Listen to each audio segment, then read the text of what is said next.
Recuerda que puedes escuchar este audio horas antes de su estreno y sin publicidad suscribiéndote en cesarvidal.tv.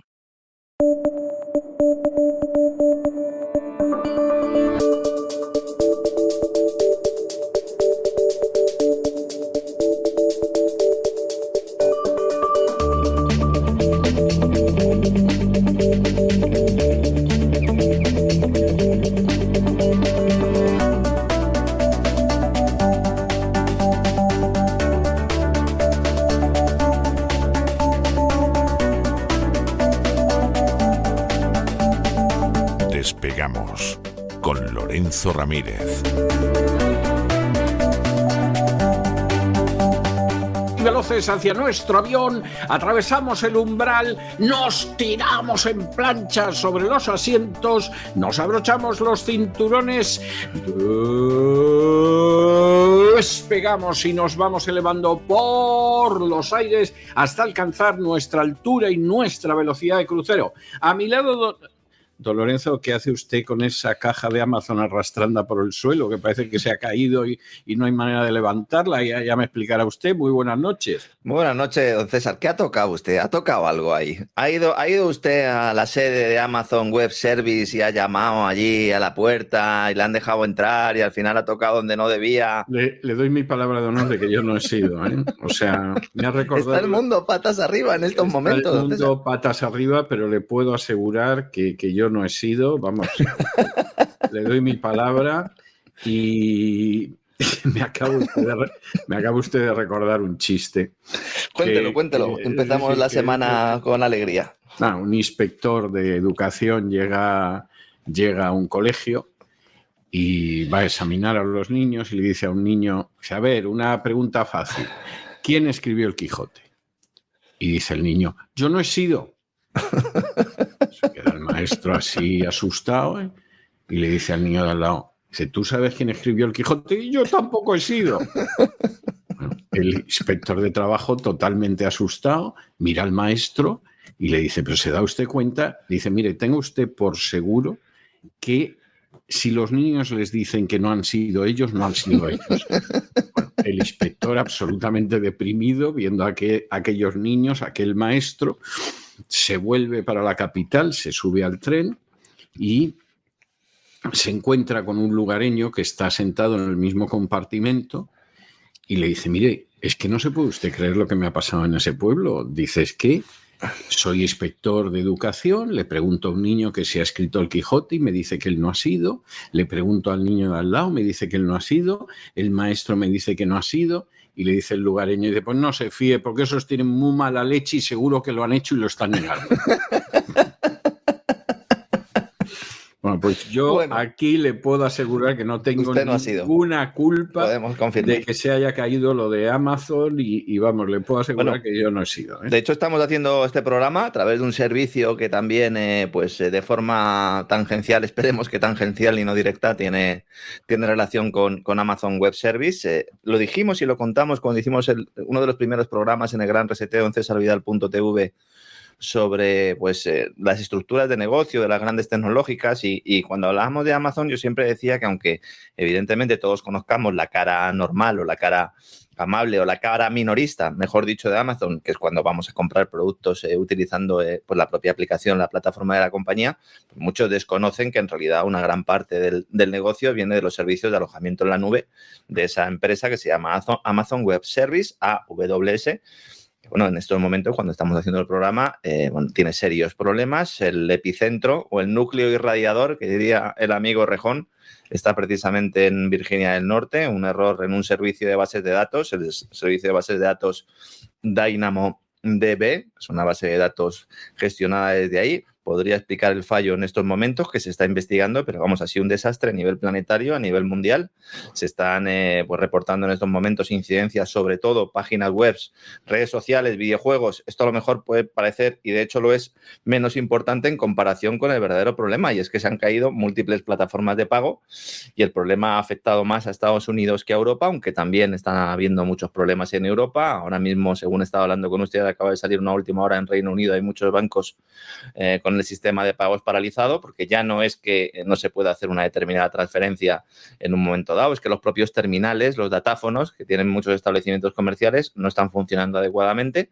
En el caso de España, ha afectado esto a los servicios de BBVA, de ING, también de plataformas audiovisuales como la propia Amazon Prime Video, Movistar, Orange, el servicio Alexa, evidentemente, y otros muchos. Y bueno, pues evidentemente esto es un problema por la gran presencia que tiene Amazon Web Service en todo el ecosistema, iba a decir tecnológico, pero prácticamente a todos los niveles económicos, ¿no?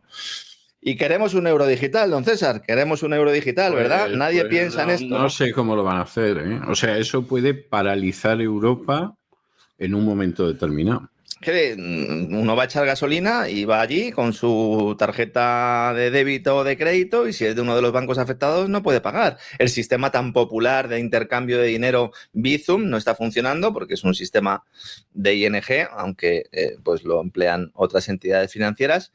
Bueno, pues desde las 9 de la mañana de este lunes 20 de octubre, hora española, los servicios de Amazon Web Service, que es la plataforma líder de servicios en la nube, tiene problemas serios de funcionamiento, así que si ustedes tienen problemas para acceder en algún momento dado a alguna aplicación, alguna página web o incluso confirmen, por favor, si su entidad financiera está afectada, porque en todo caso tendrán que utilizar el dinero en efectivo si necesitan hacer alguna transacción, ese dinero en efectivo que nos quieren expulsar, que quieren demonizar en una Unión Europea que además en estos días está dando sus últimos pasos para ir configurando todo lo que tiene que ver con el euro digital. Ya comentamos también que Christine Lagarde había dicho que el euro digital iba a empezar a andar en octubre. Aquí precisamos que no era exactamente así, que todavía hacía falta que el Parlamento Europeo se pronunciara, lo cual no fue óbice para que algunos determinados analistas de la disidencia empezaran a decir que prácticamente el 1 de octubre llegaba el anticristo en forma de divisas digitales de banca central.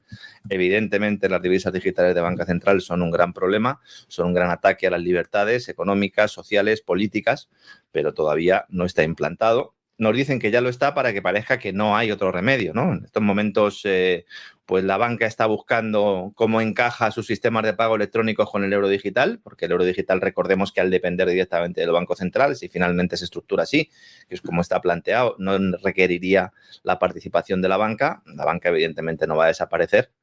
Ese matrimonio bastante sucio, por cierto. Imposible, no es un matrimonio, ¿no? imposible. Es una relación incestuosa entre banca y Estado, ¿verdad? Es un concubinato miserable, Sí, vamos, sí, eso, sí. una barraganía. No pueden desaparecer, bueno, entonces ¿quién le va a comprar la deuda pública a los tesoros europeos, señores? Al tesoro norteamericano. Claro, ¿quién se lo va a comprar?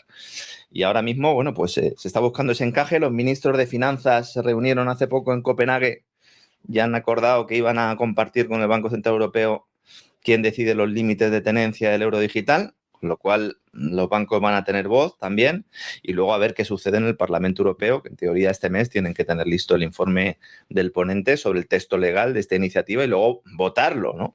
Así que todavía no estamos muy lejos, porque lamentablemente esto va deprisa y es muy peligroso, pero hay que saber lo que está ocurriendo. A mí lo que me da verdaderamente miedo es cómo nos están intentando meter con cuña esas stablecoins, esas monedas ligadas a una divisa, en este caso al euro, al dólar, como alternativa de mercado, y alternativa de mercado nada de nada, porque es una divisa digital de banca central por la puerta de atrás. No sería de banca central porque no la emitiría directamente el Banco Central Europeo o la Reserva Federal, sino que serían determinadas instituciones privadas las que las emitirían, pero en último término su valor dependería del euro digital, dependería del dólar, con lo cual pues al final es tokenizar una divisa, si quieren denominarlo así. Esto, claro, los enemigos de lo ajeno, o los amigos de lo ajeno, mejor dicho, y los enemigos de la veracidad utilizan, ¿no?, toda la dificultad que conlleva explicar todo lo que supone el tema cripto para ir poco a poco avanzando en su agenda, y esto es lo más complejo, y yo siempre incido mucho en ello, ¿no? El agricultor o el lugareño del chiste que comentaba usted, don César, seguro que a ese no se la daban con queso aunque no supiera lo que es el Quijote. Exacto. Aquí a lo mejor muchos saben lo que es el Quijote, aunque no se lo hayan leído, y acaban siendo secuestrados por las divisas digitales de banca central. Al final, el Banco Central Europeo ha adjudicado ya los proveedores para el desarrollo tecnológico y, bueno, pues en un futuro, si solo hubiera euro digital o dólar digital, en el caso del dólar parece más complicado porque el Congreso lo ha rechazado, aunque las stablecoins ligadas al dólar sí que parece que van avanzando con el respaldo del propio Donald Trump, pero si en el futuro el efectivo desaparece, bien porque lo prohíban o bien porque se deja de utilizar y sucede lo que ha pasado hoy, pues evidentemente se paralizará el mundo y se paralizarán las economías y tendremos problemas para realizar nuestras actividades diarias. Al final, fiarlo todo a la tecnología es lo que tiene. Nosotros no somos antitecnología, nuestro trabajo depende fundamentalmente de la tecnología porque así podemos llegar a sus casas, pero es fundamental tener esto muy claro, ¿no? Y luego en Europa nos van a meter con calzador la Unión Europea de Pagos. Menuda entrevista que le hicieron en El Mundo a Hildebrand de BlackRock este fin de semana. Tremenda, tremenda. Yo estoy pensando en hacer un editorial sobre la entrevista, porque la entrevista no tiene desperdicio. Seguramente mañana, Dios mediante, hoy quería yo hacer el editorial sobre Emilio Rodríguez Menéndez, que falleció al final de la semana pasada, porque es otro de esos personajes que, vamos, eso sí que es un corte transversal en la sociedad española, en la administración de justicia y en cómo funciona todo en España desde hace años. Y en los servicios secretos también. Sí.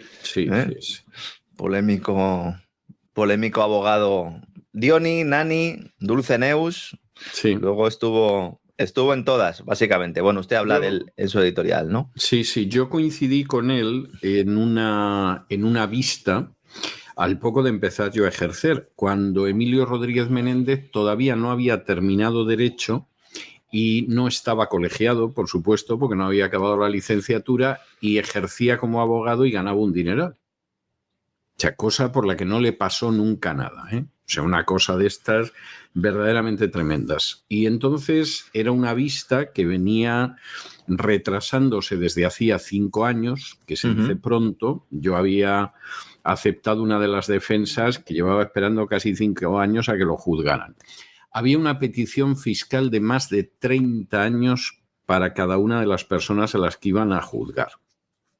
Y señalan la vista y llega Rodríguez Menéndez y dice, se va a suspender. Y entonces yo me quedo mirando y, bueno, ¿por qué piensa usted que se va a suspender? Dice, tengo el culo muy pelado. A mí me pareció una razón evidentemente de peso para pensar que se iba a suspender, claro. Y hasta aquí efectivamente se suspendió, pero ahora viene lo bueno. Y es que al cliente de Rodríguez Menéndez lo ponen en libertad. Lo ponen en libertad condicional con una petición de más de 30 años y el juicio que se iba a celebrar la semana siguiente. Rodríguez Menéndez salió de la sala después de que suspendieron con el papel de libertad condicional, se lo dio a la familia. La familia empezó a besarle las manos allí en público. Y él decía, no es nada. Mientras le besaban las manos y por supuesto, salió en libertad, desapareció y a la semana siguiente juzgaron pues a mi cliente, a otro, y al de Rodríguez Menéndez pues lo habían puesto en libertad en unas circunstancias verdaderamente inverosímiles. Conexiones muy importantes con las cloacas del Estado y con lo que no eran y con lo que no era también el Estado, también con cloacas extranjeras. Sí. Y efectivamente, usted lo ha definido muy bien, ¿no? Un tipo transversal. Bueno, mañana entonces escucharemos el editorial de don César sobre la entrevista. Digo el de la entrevista a Hildebrand. Sí, por enganchar un poco con el tema de BlackRock, porque precisamente ayer don César y yo estábamos, cada uno nos separaban un montón de kilómetros, pero estábamos leyendo los dos la misma entrevista y la verdad es que es una entrevista que ha realizado o que ha publicado el diario El Mundo. La periodista Laura de la Quintana ha entrevistado al vicepresidente de BlackRock, a Philip Hildebrand. Y bueno, pues estaba revisando un poco la entrevista y esta mañana preparando el guión del programa con esta introducción sobre el euro digital y bueno, pues hay 3 ideas que en lo económico me parece que hay que destacar, aunque mañana pueda usted extenderse. Una es cómo van a saquear el ahorro, porque esto del mercado... Exacto. Esa fue la primera cuestión que yo vi. O sea, vienen a robar en masa y te lo presentan como una virtud. Además, en los mismos términos en los que aquí venimos desde hace mucho tiempo denunciando que se iba a producir. Señores, ustedes tienen ahorros, han conseguido, a pesar de la confiscación estatal y de los empresarios, han conseguido ustedes, y del incremento de los precios, han conseguido tener ahorros. Bueno, pues muy mal. Esos ahorros se los tienen que dar ustedes a señores como BlackRock. No los pueden tener en el banco, no lo pueden tener debajo de un colchón. Y pone la cifra que luego repiten y cacarean las autoridades europeas, las Úrsulas von der Leyen, los ministros de finanzas de la propia eurozona, dicen que hay 10 billones de euros en depósitos bancarios que hay que sacar de ahí. ¿Que hay que sacarlo? Dice, bueno, oiga, es que, ¿y por qué lo voy a sacar? Dice, no, es que no le está rentando nada. Dice, ya, oiga, pero es que, ¿y si yo quiero tener la posibilidad de ir y sacarlos o de poder realizar transferencias, aunque esté perdiendo por la inflación, pero yo estoy comprando una prima de liquidez, vamos a decirlo así? Esto no les gusta nada a los banqueros que le expliquemos lo de la prima de liquidez, porque, claro, desmonta completamente su recurso. Claro, dice, oiga, es que invertir en un determinado activo a través de BlackRock no tiene liquidez. Si tiene liquidez, hoy lo puedes comprar por 100 y mañana puede valer 80 o puede valer 120. Si mañana vale 80, claro, entonces yo lo puedo liquidar por 80, no por 100. Y eso para el ahorro, evidentemente, sobre todo en un contexto de ahorrador conservador, no sirve. Entonces dice Hildebrand, este es un pájaro de mucho cuidado, ¿no? Dice, el desafío no es ahorrar más, sino ser capaces de movilizar esos ahorros en un sentido más eficiente. Es algo... Bueno, es un asaltador de caminos, ¿no? Es un asaltador bueno, los asaltadores de caminos eran almas buenas y caritativas comparada con la chusma criminal de BlackRock. Pero vamos a ver, ¿qué tendrá que decir BlackRock de lo que hago o lo que no dejo de hacer yo con mi dinero? Y si a mí no me da la gana comprar ningún activo, a lo mejor en lugar de la rentabilidad lo que estoy buscando es no participar de un sistema corrupto. Claro, eso ya ni por asomo quieren escucharlo. Pero ¿cómo que movilizar esos ahorros? ¿Qué lo va a decir usted? Dice, no, nosotros no lo vamos a decir, lo van a decidir las autoridades europeas con nuestra ayuda. Y entonces dice, creo que si Europa no es capaz de actuar unida bajo esta serie de circunstancias extremas, francamente en algún momento la pregunta que hay que plantearse es ¿para qué sirve Europa? Con lo cual, o se pasa por el aro de estos señores, sí, o Europa va a desaparecer. Sí, es algo terrorífico. O sea, han conseguido convertir a la Unión Europea en una república bananera. Sí. O sea, esto es la Guatemala, la Nicaragua de hace más de un siglo con las cañoneras americanas delante. Sí, sí. Y además vistiéndolo todo, ¿no?, como un tema reformista, sí, y en un proceso de evolución natural hacia donde tiene que ir la Unión Europea. De hecho, en la entrevista le preguntan mucho por Europa. Y entonces cuenta una anécdota y dice que hace unos meses estuvo en Madrid, Hildebrand, que estaba en un hotel, que es el mismo en el que le está realizando la entrevista a la periodista del El Mundo, creo que es, ¿no? El periódico. Sí. Y entonces dice que en la puerta al lado había un político europeo de alto nivel, en la puerta al lado de su habitación, que dijo una gran frase, cito textualmente, hay dos tipos de países en Europa, los que saben que son pequeños y los que todavía no han reconocido que lo son. Esa es otra frase verdaderamente impresionante. Entonces dice... Es decir, sois caca de la vaca, pero sí, hay gente que se ha dado cuenta de que es caca de la vaca y hay otros que no lo sabéis. Con lo cual, el único futuro es encontrar un camino, dice este hombre, de integración a través del mercado de capitales. El mercado de capitales es la Unión Bancaria Europea de toda la vida, que a efectos prácticos, de alguna manera, ya está funcionando. Lo que pasa es que lo que quiere el Banco Central Europeo, sobre todo, es que no haya ninguna diferencia entre un banco español, francés, italiano o alemán para que se vaya reduciendo progresivamente el volumen de entidades, porque ahora es muy difícil sacar adelante fusiones transfronterizas, porque evidentemente cada país quiere tener su entidad financiera, pero quieren que desaparezcan todas estas barreras. El mercado de capitales no es algo necesario, que no les engañen. Y luego finalmente dice, bueno, ¿y cómo se va a financiar todo esto del gasto en defensa? ¿Cómo se van a financiar las economías europeas? Y dice, hombre, pues con eurobonos. Eurobonos, y además eurobonos que se emitirán sobre todo gracias a las incursiones de drones rusos que exigen crear ese muro antidrones y sí, aumentar la seguridad de Europa desde cero, dice. ¿Y cómo hacerlo? Con un activo seguro y líquido. Vamos a ver, activo seguro y líquido, Hildebrand, vamos a ver. ¿El eurobono es un activo seguro? O sea, ¿es un activo que podríamos decir que puede servir para refugiarse de los vaivenes económicos? No. No, porque es deuda pública, que se lo digan los franceses ahora mismo, a ver si la deuda pública francesa es un activo seguro, que se están incrementando las rentabilidades. Claro, el que tiene deuda pública, cuando se incrementa la rentabilidad, esa deuda pública, en la relación inversa, lo que está haciendo es perder valor. Si alguien sabe realmente el peligro de tener deuda pública cuya rentabilidad sube en su balance, son los propios bancos. Entonces, si hay alguien que sabe que la deuda pública no es un activo seguro, es el sector financiero. Hildebrand, vicepresidente de BlackRock. Y luego líquido. Un bien es líquido si se demanda masivamente. ¿Quién va a demandar masivamente estos eurobonos? Pues los bancos, señores. ¿Por qué? Porque a cambio tienen el privilegio de poder operar sin competencia y de poder sangrarnos a comisiones día sí día también. Es una gran estafa, es corrupción, pura y dura. Y encima nos dan clases, ¿no? Estupendas de cómo funciona todo esto, ¿no?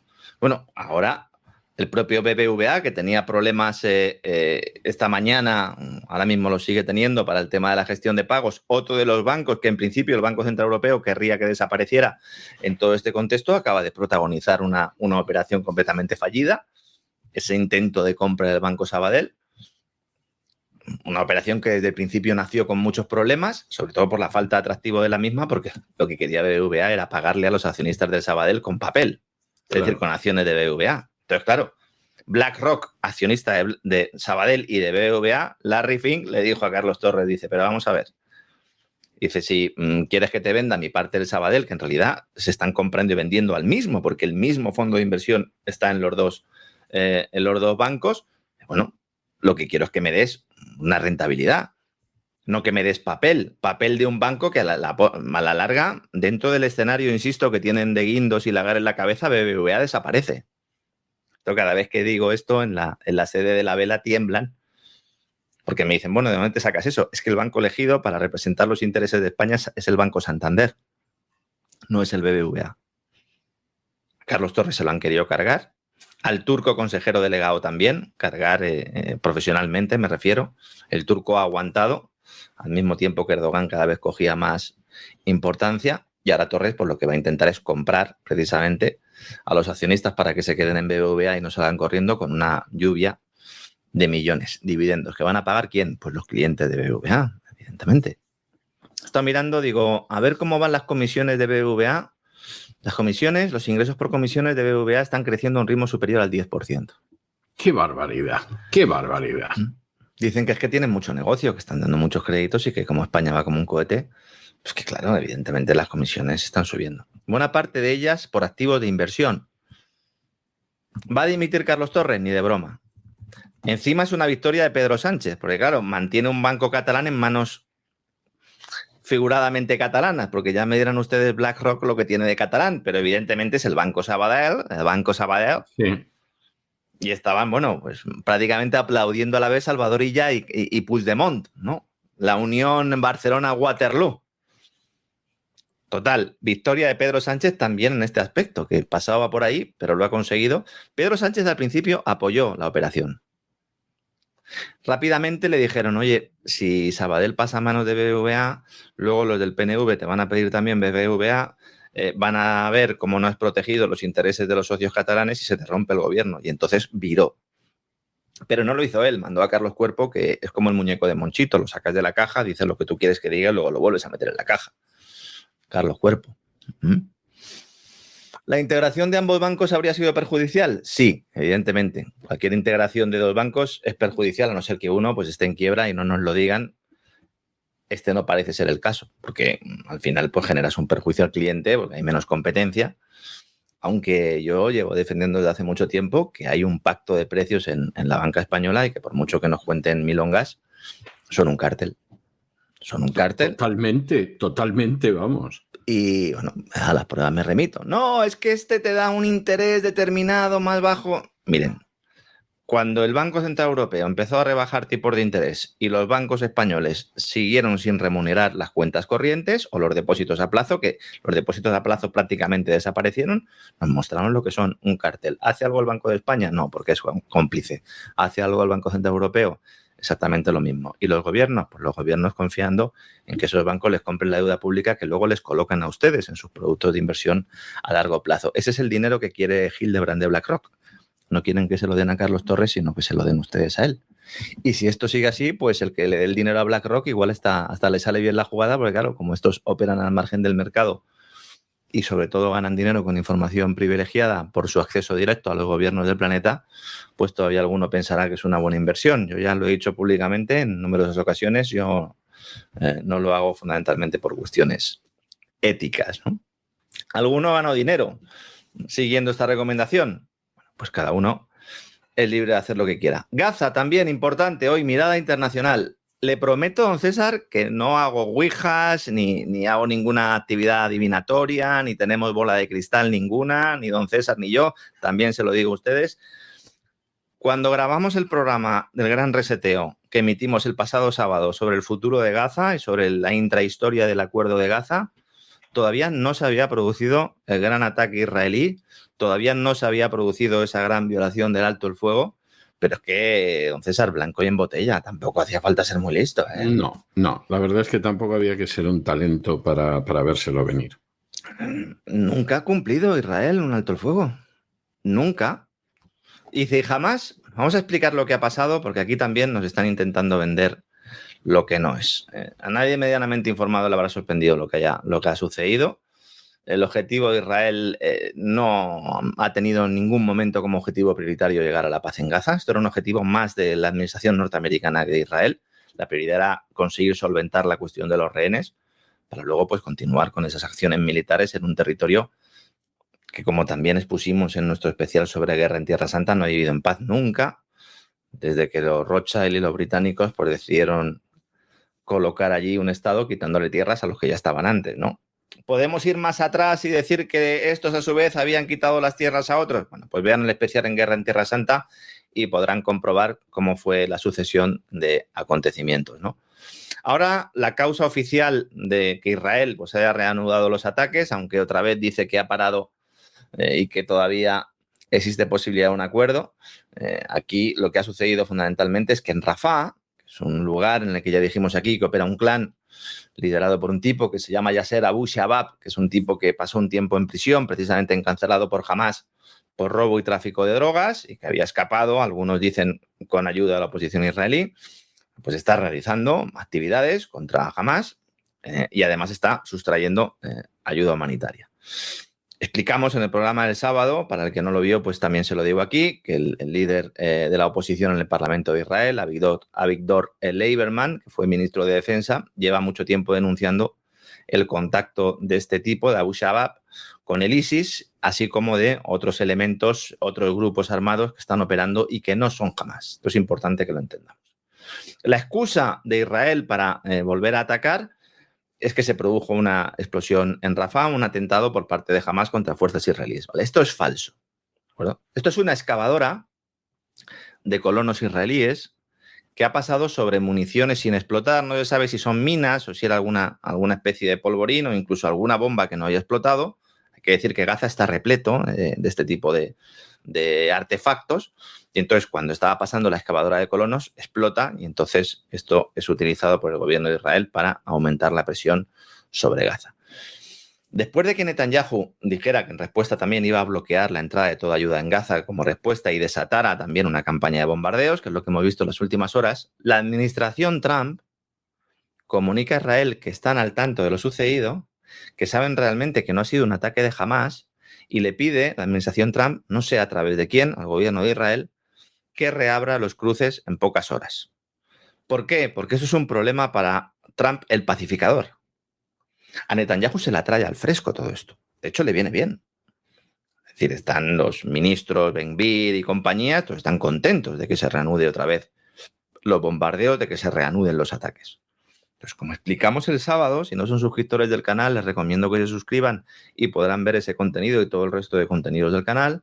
El objetivo es que se produzca una guerra civil que justifique el relato de que los palestinos no son capaces de vivir en paz.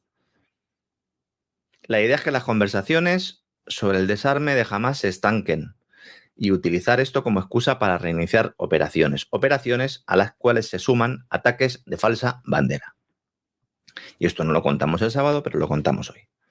Agradezco a Gonzalo Cañete, analista también, especialista en economía, está ahora afincado en Londres y que nos sigue pues yo creo que prácticamente todos los días. Me ha mandado la entrevista original, que está disponible en las redes sociales, entrevista que le hacen a un ex oficial del Mossad, Avner Abraham, que asegura que Israel planea ataques de falsa bandera para perturbar o para romper cualquier posibilidad de alto el fuego en Gaza y que el objetivo final sigue siendo a día de hoy la limpieza étnica total independientemente de cualquier acuerdo. Tampoco nos sorprende, ¿verdad? Este hombre sirvió en la Brigada Nahal de las Fuerzas de Defensa de Israel, del ejército israelí, y tiene 2 medallas de Estados Unidos, este tipo. Este no es un loco que haya salido ahora porque le apetezca hacer declaraciones en YouTube ni nada de esto. Tienen ustedes, como digo, la entrevista en la famosa red social, en el programa de Unfiltered View, con Israel Ellis, que es quien le entrevista, es un podcast. Y la fecha, déjenme que confirme, ser muy reciente, es de hace 2 semanas, yo no la conocía. Y bueno, pues tampoco ha ido muy desencaminado el señor Abraham, con lo cual podemos ver ataques de este tipo. ¿Cómo se realizan? Bueno, en algunas ocasiones se puede producir un accidente, como parece que ha sucedido ahora. En otros, directamente, es por la intervención de estos grupos, como el de Abu Shabaab y otros grupos que están operando con financiación, con la ayuda física y material también del ejército de Israel. Oriente Medio no va a dejar de ser un polvorín, por mucho que pongan a un yihadista en la presidencia de Siria, por mucho que nos estén vendiendo algún tipo de acuerdo de paz en Gaza. La razón de ser del gobierno de Netanyahu es la guerra permanente. Y hasta que no entendamos esto, pues no podremos comprender lo que está ocurriendo. Pero claro, esto es un problema para la Casa Blanca, don César, sobre todo si quieres cerrar el capítulo ucraniano, que en esa están, ¿no? En esa están y a ver lo que pasa, ¿eh? Porque desde luego a Zelensky no lo pudieron humillar más el otro día, ¿eh? Madre mía, ¿eh? El reportaje de Financial Times explicando la intrahistoria del encuentro, la verdad es que es tremendo. Tremendo, tremendo. Algún oyente nuestro también decía, ahora alguno va a calificar de prorruso a Financial Times porque está explicando lo que habéis contado y expuesto en millones de ocasiones, que con independencia de lo que pueda decir Trump públicamente, cada vez que habla con Zelensky, lo pone firme, ¿no? A ver, la idea aquí ahora mismo de Trump lo lleva siendo desde hace mucho tiempo, pero al final decidió cumplir otros objetivos primero. La idea era dejar cerrada, al menos de momento, la cuestión de Oriente Medio. Ya tienes Siria, lo de Siria más o menos encaminado. Logras además la reunión de Al-Yolani con Putin, de la que hablamos el pasado sábado, y que también pues confirma de alguna manera una cierta estabilidad, porque si los rusos, que eran los que estaban defendiendo al Assad, están de acuerdo, al menos si no les tocan las narices en sus bases de Siria, de que el statu quo en Siria pues no debe ser modificado, pues ahí tienes un elemento adicional de desescalada, vamos a denominarlo así. Una vez solventado el tema de Gaza, siempre desde la visión de la administración norteamericana, me puedo centrar en la cuestión ucraniana. Esto ya estaba hablado con Putin en la cumbre que celebraron en Alaska.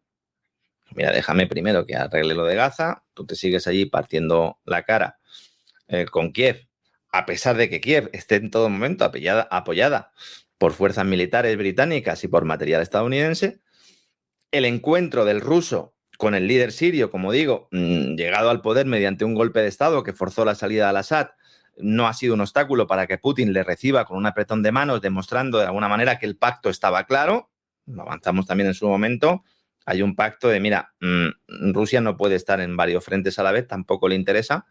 Entonces, déjame que yo plantee el mapa de Siria. Eso es lo que le decía a Trump. En general, todo ese mapa de Oriente Medio, te prometo que no le vamos a tocar las narices a Irán y a cambio, pues, me pongo de tu lado en las negociaciones de paz con Ucrania. Todo eso se detuvo, se paralizó, sobre todo porque llegó un momento en el que Trump dio un giro de 180 grados y de repente se levantó una mañana y dijo que Ucrania podía ganar la guerra, que Ucrania tenía posibilidades, que Europa y la propia OTAN apoyando a Ucrania pues tendría o generaría posibilidades de que el propio ejército de Kiev pudiera tener algún tipo de victoria en el terreno, que la economía rusa se estaba yendo al garete, todo ello sin estar respaldado por datos y utilizando unos informes de inteligencia manipulados, como también contamos aquí.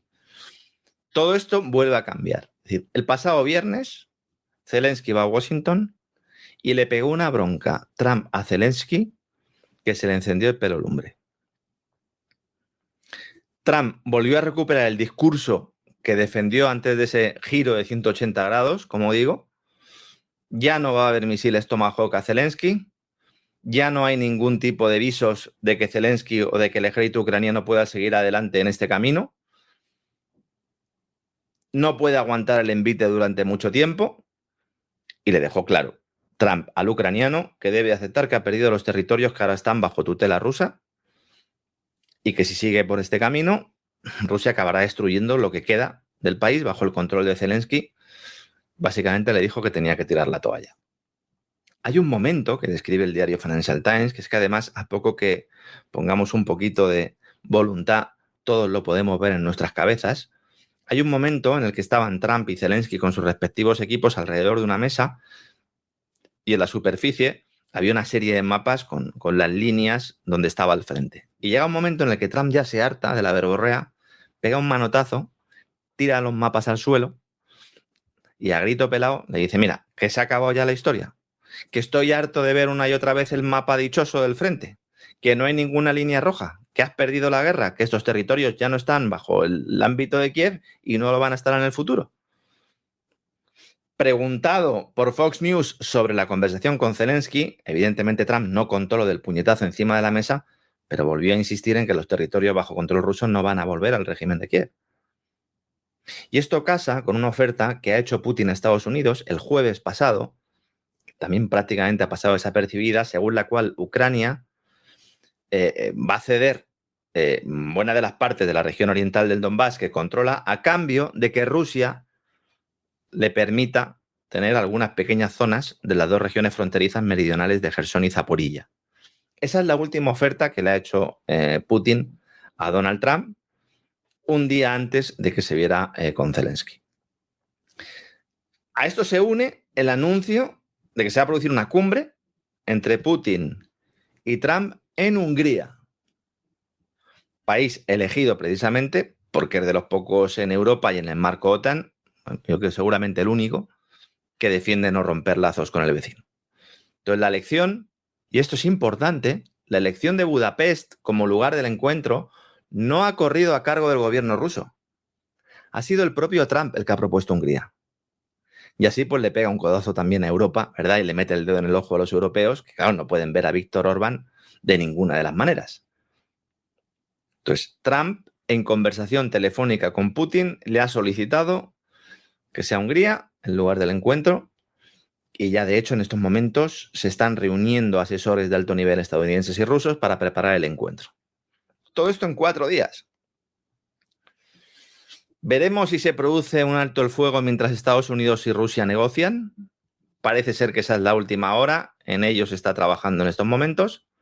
Ya ha habido otro intento, que fue un fracaso, y sobre todo el papelón de una Europa, que claro, Europa ha hecho del enfrentamiento con Rusia su razón de ser.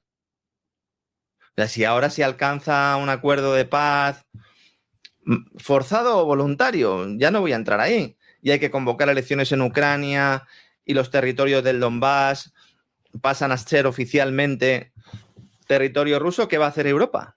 Bueno, pues aparte de que ha hecho el ridículo, ha quedado como Rufete en Lorca. Pues fíjese, a mí me da miedo porque yo creo que van a seguir empujando. No, hombre, quieren seguir empujando, pero Pushing to hard. Hasta dónde va a ir esto, ¿no? Sí, muro antidrones, estados del Báltico y Polonia, a tope. Claro, si se llega a un acuerdo de paz, insisto, vía Estados Unidos, y tú al mismo tiempo tienes la espada de Damocles arancelaria de Estados Unidos, ¿cómo te vas a oponer a ello? Porque una de las cuestiones que le ha planteado Putin a Trump siempre que han tenido conversaciones sobre esto es, oye, a Europa, dile que me deje de tocar las narices porque es que un día voy a salir y le voy a pegar un guantazo. Claro, si hay paz, los gobiernos del bloque tendrán que buscarse otros enemigos para justificar el desembolso de dinero público. Lo veo difícil, ¿eh? Porque es que Rusia, desde ese punto de vista, es perfecto. Perfecto, pintas un cuadro, una especie de loco, como le decían a mi hijo en el colegio, ¿no? Que en Rusia hay un rey loco que quiere matarnos a todos, ¿verdad? Dice, pero si este era el que nos daba el gas hasta hace 3 días. Dice, bueno, cállate, este está loco y quiere acabar con nosotros.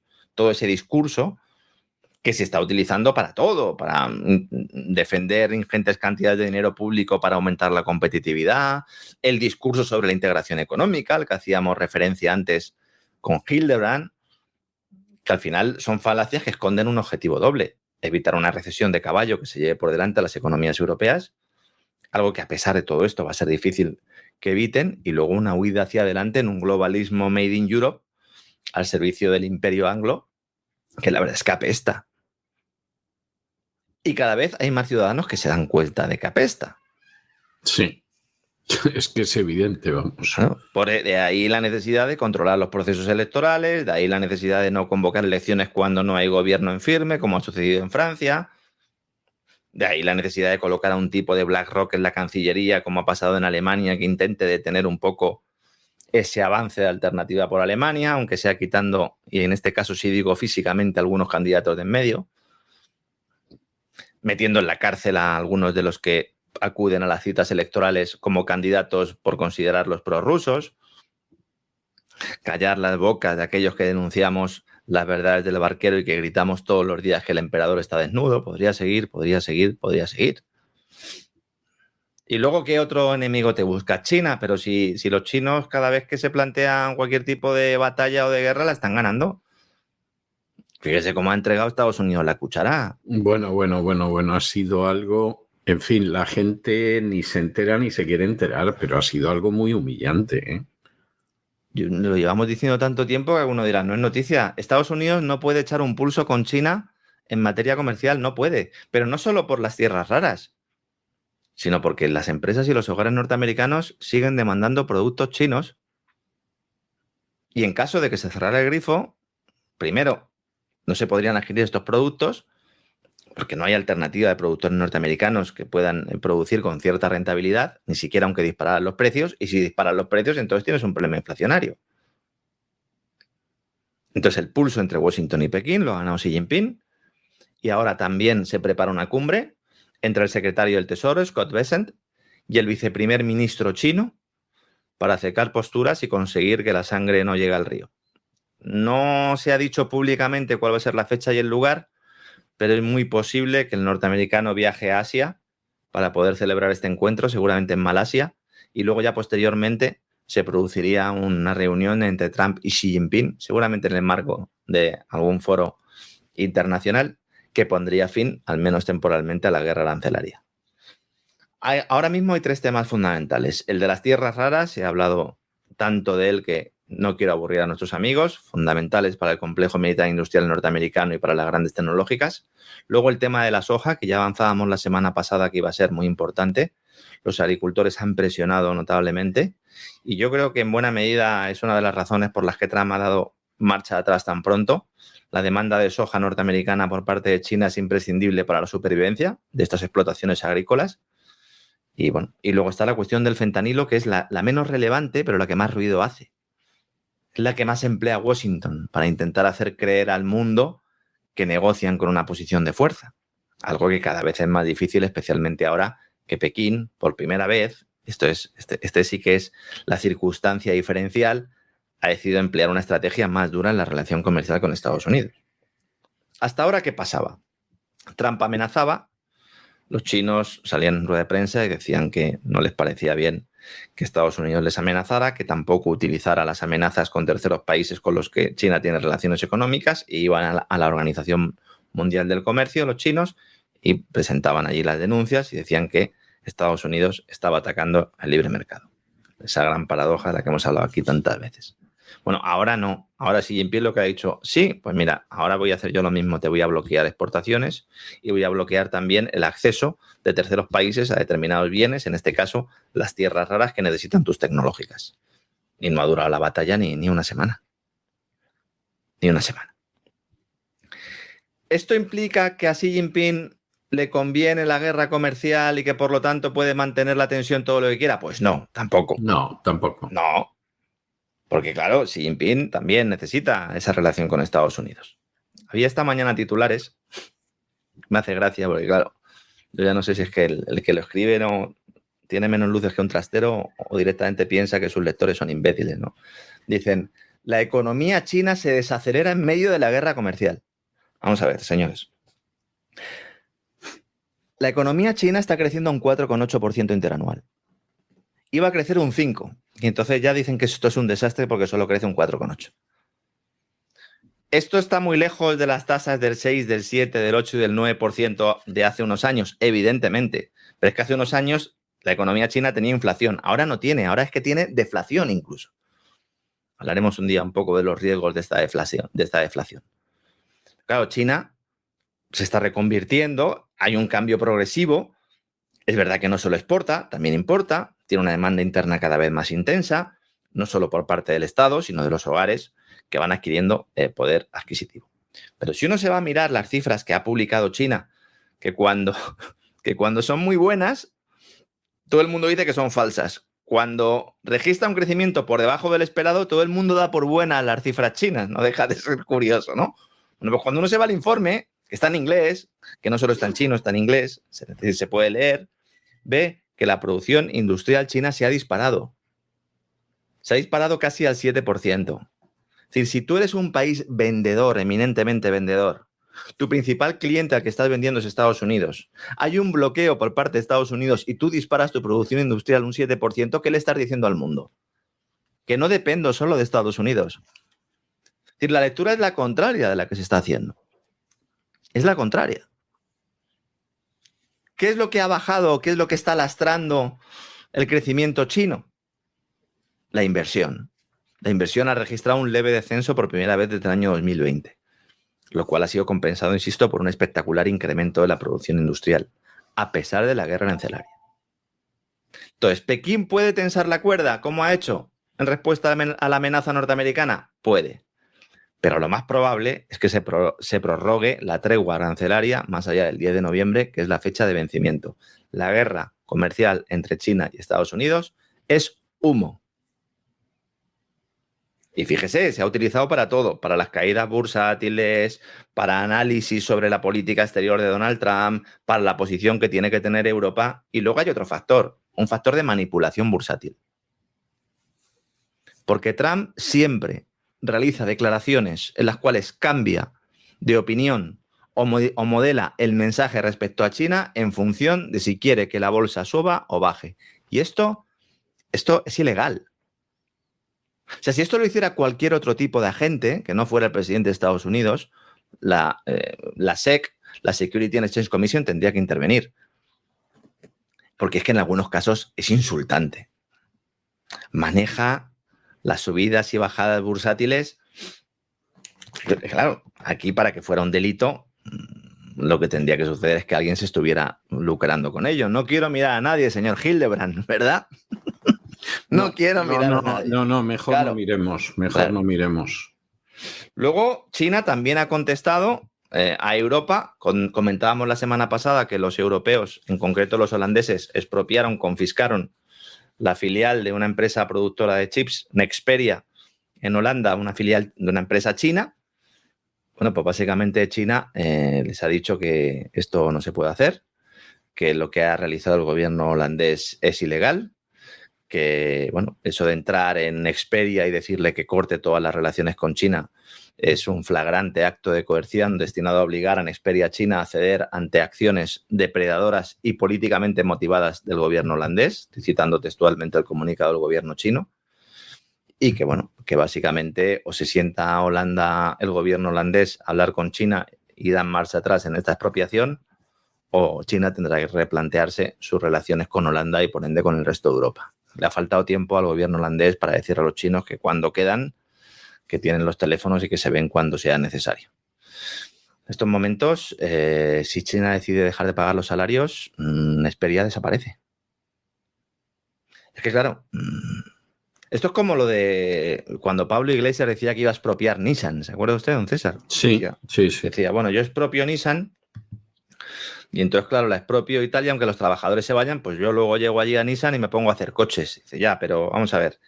Nissan tiene una serie de protocolos, tiene un know-how, tiene una capacidad tecnológica, tiene unos salarios. Todo eso, ¿de dónde lo vas a sacar tú? ¿Que vas a empezar de cero? Eso no puedes intervenir una empresa como si fueras Hugo Chávez, ¿no? En la revolución bolivariana y esperar que al día siguiente Nexperia siga fabricando chips de alta generación. Entonces, Nexperia China, la matriz, ha dicho que ellos no van a tolerar ninguna forma de interferencia externa que socave las operaciones, que son operaciones legales, insisto, porque Nexperia en Holanda no ha hecho nada ilegal, y que ellos van a seguir operando en estricto cumplimiento de las leyes y regulaciones chinas y que van a garantizar la continuidad del negocio. Veremos cómo acaba esto, porque también puede acabar como el rosario de la aurora. Y finalmente también tengo que hablar de Colombia, César. Ahora no ha terminado con Venezuela, Trump, y se pone con Colombia. Madre mía, este hombre no para. Han descubierto que en Colombia hay droga. Hay droga, por lo visto. Es sí. algo... ¿Quién lo hubiera pensado? Sí, a mí me gustan mucho las expresiones que se utilizan, porque Trump ha dicho que Gustavo Petro, el mandatario colombiano, dice que es el líder del narcotráfico ilegal. ¿Hay algún narcotráfico legal? Es que El de la Big Pharma. Ah, claro, este sería legal, ¿no? Sí. Este sería legal, Sí. absolutamente legal, ¿no? No ha terminado, insisto, con la cuestión venezolana y ya pone el foco en Colombia, lo cual ha hecho las delicias del pueblo cubano exiliado. Me consta, ¿verdad, don César? Allí en Estados Unidos dicen, bueno, pensábamos que el siguiente iba a ser Cuba, pero bueno, es Colombia y luego seguramente ya será Cuba en una siguiente fase. Yo no sé cómo hay gente que se sigue creyendo eso, se lo digo a usted en serio, ¿eh? O sea, es ganas de creerte lo que no es. O sea, pero ¿qué va a ser Cuba? O sea, vamos, yo lo he explicado en numerosas ocasiones, ¿no? El utilizar el narcotráfico como excusa, la verdad es que no deja de ser hilarante a poco que uno conozca cómo funcionan los entresijos. Desde luego que el narcotráfico ilegal, como dice Donald Trump, existe porque si es legal, pues evidentemente genera mucha menos rentabilidad y es mucho menos controlable. Es decir, tienes que quitar a un competidor de en medio, pues mucho más sencillo es hacer que vuele en un coche bomba o quitártelo de en medio con un asesinato, con un atentado y además pues la banca internacional lavando toda esa ingente cantidad de recursos que, como siempre digo, citando a Stulin dice que sin el narcotráfico la gran mayoría de grandes bancos quebrarían, ¿no? Bueno, pues los FinCEN Files, los papeles del Tesoro norteamericano, hace ya años demostraron que prácticamente todos los grandes bancos occidentales, con sede en la City y Wall Street especialmente, están en este negocio, con lo cual si realmente quisieran atacar el narcotráfico tendrían que empezar por ahí, ¿no? Bueno, de momento lo que ha hecho Trump es decir que suspende todos los pagos y todos los subsidios a Colombia. Hay gente que, insisto, considera que esto forma parte de una estrategia de operaciones que se van a ir produciendo en Hispanoamérica. Mi opinión es que simplemente para no aceptar la derrota arancelaria con China, Trump abre otro frente más y así consigue pues, que parezca que realmente pues, tiene algún tipo de mando en plaza y que puede imponer a un tercer país, en este caso a Colombia, unas determinadas exigencias, unas determinadas posiciones públicas. Claro, Gustavo Petro ha contestado, como en su momento contestó Nicolás Maduro. No sé si Gustavo Petro, como Maduro, también le va a ofrecer vender el país por un plato de lentejas. En este caso lo dudo un poco más, porque las relaciones entre Colombia y Estados Unidos, económicas al menos, no son tan importantes como las que tiene Venezuela con el petróleo. No lo son.